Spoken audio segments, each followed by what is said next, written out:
Perkenalkan, nama saya Krisya Ariela dan dalam video ini saya akan membahas tentang leadership untuk kemajuan Gen Z. Gen Z adalah generasi yang lahir dan tumbuh di era digital. Kita terbiasa dengan teknologi, informasi yang cepat, dan perubahan yang dinamis.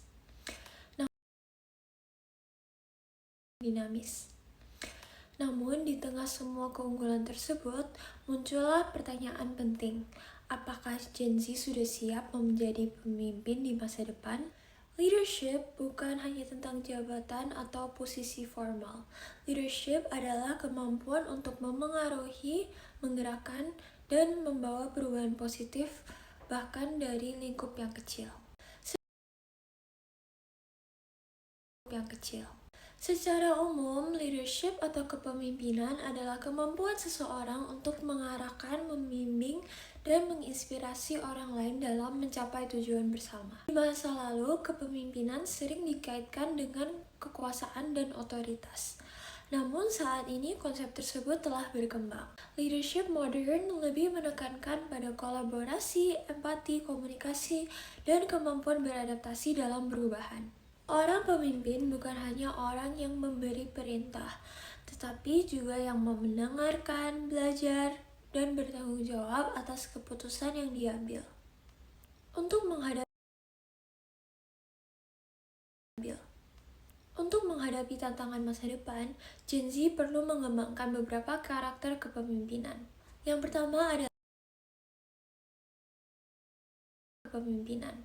pertama adalah growth mindset. Gen Z harus memiliki pola pikir untuk terus belajar dan berkembang, bukan takut terhadap kegagalan. Yang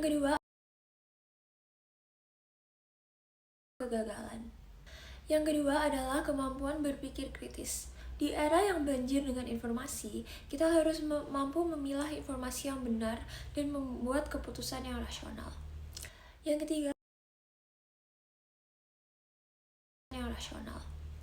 Yang ketiga adalah kemampuan komunikasi dan kerjasama tim.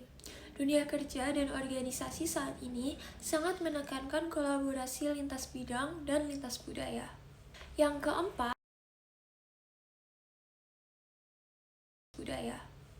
keempat adalah empati dan kecerdasan emosional. Pemimpin yang baik dapat memahami perasaan dan perspektif orang lain.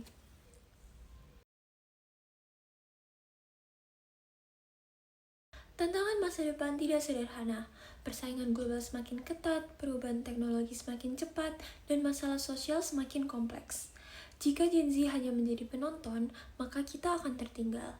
Namun, jika Gen Z berani mengambil peran sebagai pemimpin, maka kita dapat menjadi generasi yang membawa kemajuan. Leadership tidak harus dimulai dari hal-hal yang besar. Bisa dimulai dari hal kecil seperti aktif dalam diskusi kelas, mengambil tanggung jawab dalam organisasi, atau memulai inisiatif positif di lingkungan sekitar. Setiap tindakan kecil yang berdampak adalah bentuk dari leadership. Leadership bukan tentang menunggu kesempatan, tetapi tentang menciptakan kesempatan. Oleh karena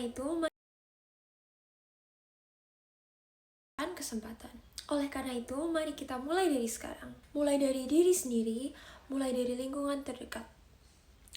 Setiap tindakan kecil yang berdampak adalah bentuk kepemimpinan atau leadership. Thank you for watching.